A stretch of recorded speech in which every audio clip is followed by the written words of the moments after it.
Have you ever wondered why good guys finished last? It seems as though you can do everything right as a man. You can think about speaking correctly. You can think about working good, working righteously, and living a life of integrity and showing good character. But it seems like no matter what you do, no matter how hard you try, it seems as though that you finish last. Well, I want to concur to you today that it's not that good guys finish last. It's that what the good guys perceive to be good isn't actually what they should desire. See, I want to show you that for a very long time, I've been one of those people that felt like a good guy that finished last. Sometimes I feel like a good guy that finished last with women and the girls in high school and in college, and those girls that I thought I wanted, those girls that I thought that I needed in my life, those girls that I thought would bring a certain status to my framework. I began to desire those things, and these things were not anything that I thought of us to be of love, but what I desired to be of, to better my self-image. But once I realized that what I was actually thinking should have been placed on a priority of mine as far as what I was searching for in women, those were things that I was always going to finish last in because they wasn't even first in what I valued.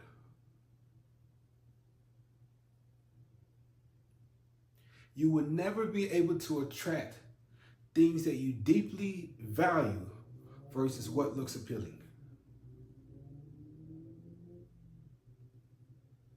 You may value a virtuous woman, someone that's going to love you and tend to you, but you may actually be desiring in your subconscious, in your conscious nature, something that is just pleasing to the eye. And that will make what other people think about you seem superior. And with those two different perspectives, those two lenses of alone can lead you down to the path of heaven, or it can lead you down to the path of hell. The scripture says that it is better to be in the corner of a rooftop to be in the house of a quarrelsome woman. And most of the time, the thing that you are after that looks good, that sounds good, but really isn't good inwardly, is the thing that will cause you to be on the rooftop of a house. So good guys, if you're listening, this is how and what you should do to make sure that you never finish last again.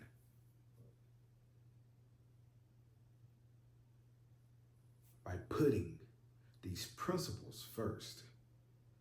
When you put these principles that I'm going to show you here today, that will transform not how you are, but who you are and how you operate and show up in the world today, you will never think about what it feels or seems to be like losing or becoming last. Because everything that you're going to get in life will be presented to you first.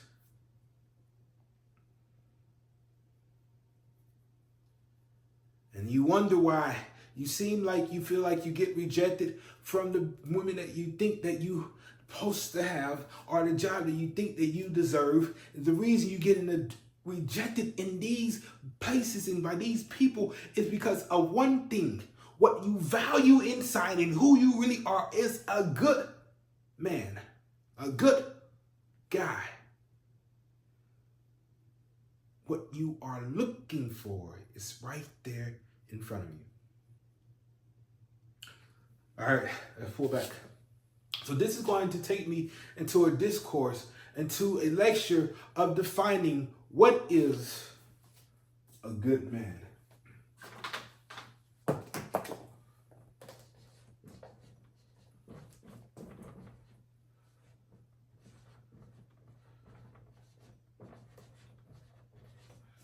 All right. What is a good man? Now, we know society tells us what a good man is, and normally society tells us that a good man is hardworking, is one that provides for his family, is one that has integrity, character, and all these different things that they say are ingredients for what makes a good man. But based on whose standards? Because if you go and ask 99 people, they will have 99 different definitions of what a good man is. Am I right or wrong? Matter of fact, if I ask you if you were a good man or not, you would say, yes, I'm a good man based on what? What you believe about yourself and what you believe to be true about good. Because some people believe that it's good to go out and work your entire life and not spend 10% of your time with the ones that you love. Because they're so focused on being good, and their good definition of what they are to be a good man is to someone to be working. And so they commit themselves, they commit their lives to working and striving to provide and striving to bless and be a blessing, but they forget about the business, they forget about the principle of presence. This is why Jesus had to come down to earth, because he had to show us what it felt like to be in the presence of God. What it felt like to be in the presence of love. And when you understand the presence of God and the presence of love, it attracted the people that most people will push away.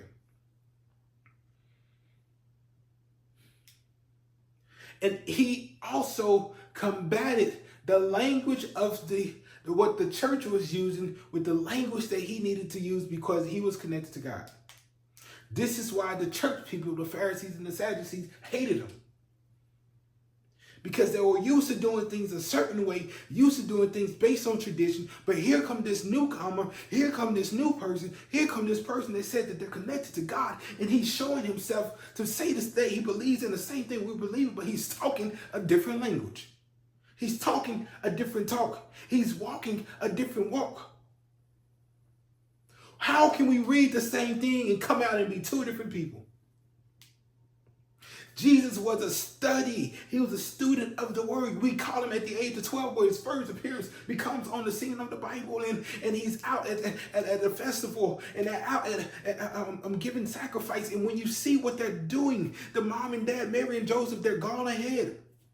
And they leave that 12-year-old boy behind. And when they finally turn around and figure out that they left him, they go back into the city and they find him in the presence of the doctors and lawyers of the time, asking questions and answering and going back and forth with the greatest minds of this theological experience or seminar, whatever he was. He was surrounding himself around men that were studying the same thing he was studying. Now, how can two people read the same thing, study the same thing, but begin to act, speak, and think differently about it? Because one mind, and you have to understand that man is created equally. We're all created with a spirit, a soul, and a body. We all have these three things. And we're all created, and we're all equally made. And so there's no desperation. There's nothing different between you or I, black or white. If you look at the skin, you cut it down, you'll see that we all bleed the same color blood, right? And I want you to understand there's nothing different from you and Elon Musk. There's nothing different from you and LeBron James. Maybe he's 6'8", 250 pounds. But as far as the critical makeup of a person, the spirit, the soul, and the body, is how we think. It's how we think. And so I go back to the question of, what is a good man? And now this is where the learning begins. Because we're not just going to use made up definitions, form our own concepts out of thin air. That would be stupid and unwise of me, because I've only been on earth for 30 years and the earth has been here, if you ask scientists, over millions of years. But if you look at the Bible, 6,000. So So even my 30 years doesn't compare to the minimum experience of 6,000 years that man has been here, or the millions of years that you've seen that say that evolution has been around, or the earth has been here in form. So my 30 years have nothing compared to the generation that have already experienced everything that we're going through life, paying bills and having families and raising and dying, and the cycle of life has always continued. But we have to understand that if we don't understand how to elevate our thinking, then our experience on life will be just limited.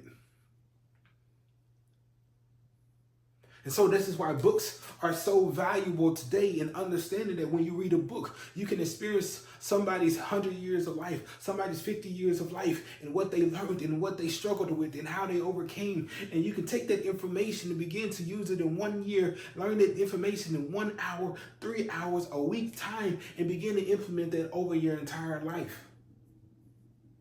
And so it should put us light years ahead of someone that's writing the book versus someone that is reading the book.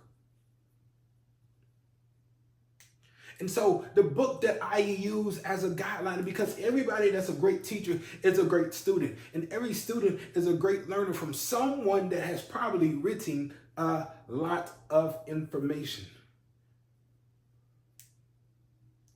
Been backed, been tested, been studied, been proven. And I want to share with you a principle of mine that I use. I always use the principle of the Bible. And the principle of the Bible is this right here. It is simply the information given by spiritual sources that has been used from the beginning of time. And so I want to validate this information from the beginning of time, and use it right now in my present time, and see how it would benefit my life for the good or for the bad. And not one part of the Bible has ever made me bad. Now, there have been parts of the Bible to where I've received information and it has affected me wrongly because of how I received it based on how I was taught it. So we all can have great information, but if it's taught to you wrong, then you can have great information that does nothing for you to liberate you. This is why the Bible says the truth shall make you free. And so people were reading the same Bible as God, and he said, I did not come to destroy the word, but I came to fulfill it. I want you to understand what it looks like in action. Not just on mere words, not just on mere thoughts, but in real life formation. So what is a good man?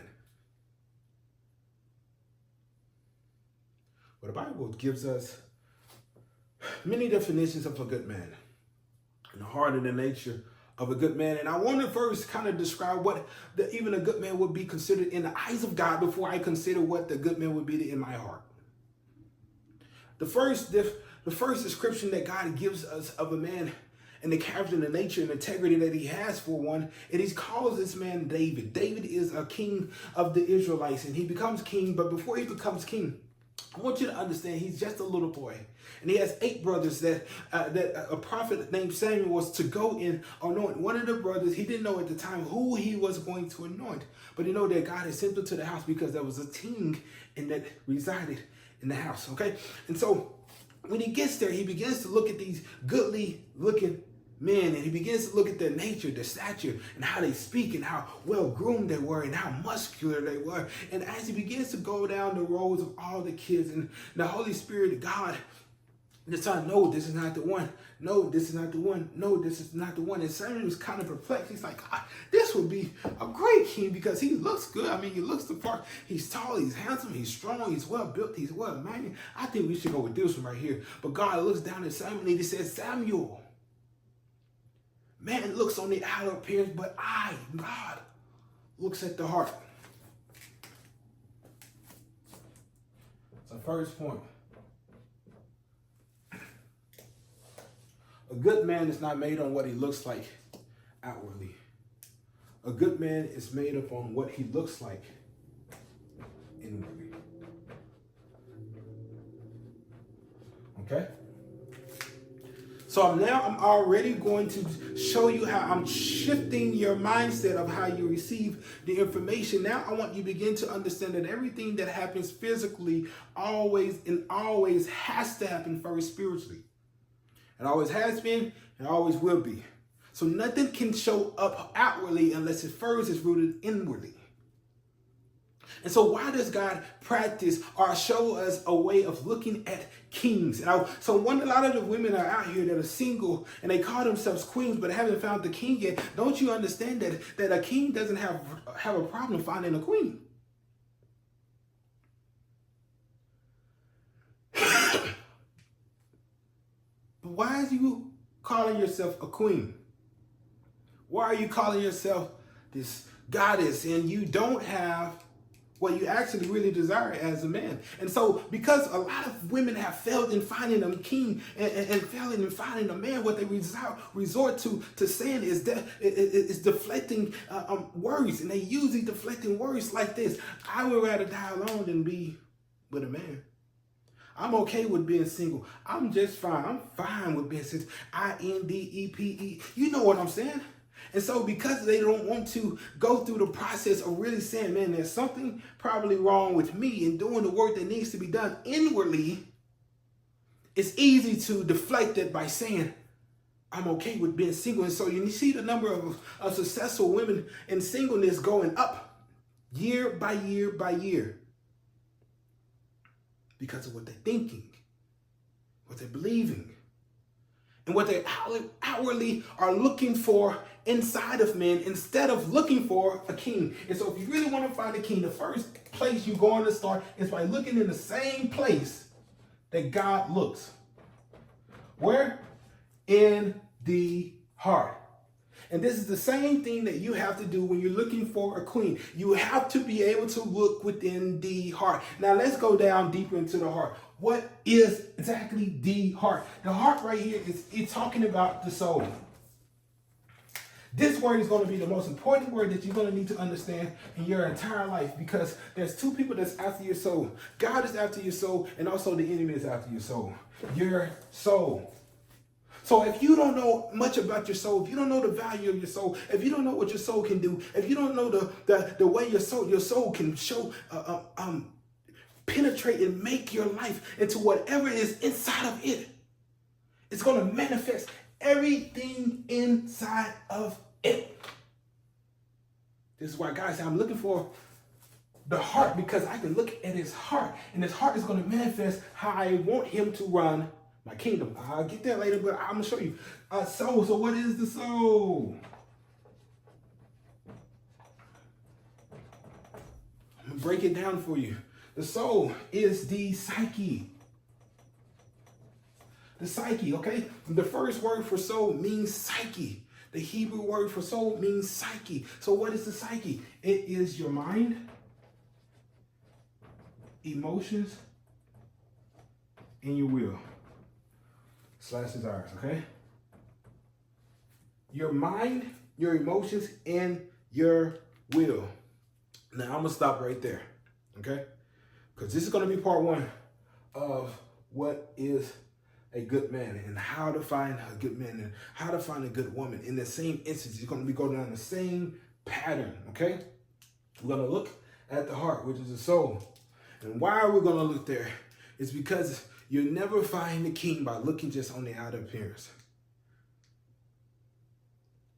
You have to open up another set of eyes that can see the heart. And that's what we're going to begin to show you. How to look with your spiritual eyes and find the king. All right? Part one. Hope you guys were blessed by this. Part two is going to be much, much more fire. Look at it, get ready for it, get excited for it, because we're not settling until we help as many people as possible go from single to a happily ever after marriage and understand living in bliss, and not just being married and miserable, no, but married and happy, married and fulfilled, married in love. Okay? Be blessed.